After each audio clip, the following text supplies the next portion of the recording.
впечатлением и ярким, черно-белый медвежонок в зоопарке. Потому что у него большие лапы, потому что он чуть-чуть похож на папу. Он красив, как новогодние подарки, черно-белый медвежонок в зоопарке.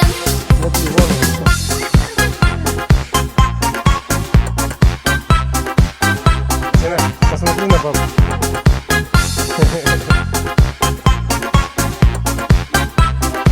Это кто? Плывут морские котики и ленятся моржи, и тигр на животике красуется, лежит. Павлины приближаются, не зная про испуг. Родители ругаются: нельзя кормить из рук, Нельзя кормить из рук. Дело круг, и тут и там гуляют люди, но для взрослых и детей сегодня будет самым добрым впечатлением и ярким, черно-белый медвежонок в зоопарке.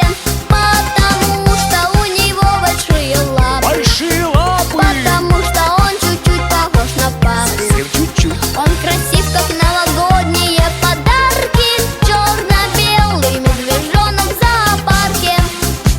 Остановитесь, граждане, куда вам всем лететь? Как будто хочет каждому сказать большой медведь. На медвежонка гляньте же вы всей своей душой. Пока еще он маленький, но вырастет большой. Он вырастет большой. Кто-то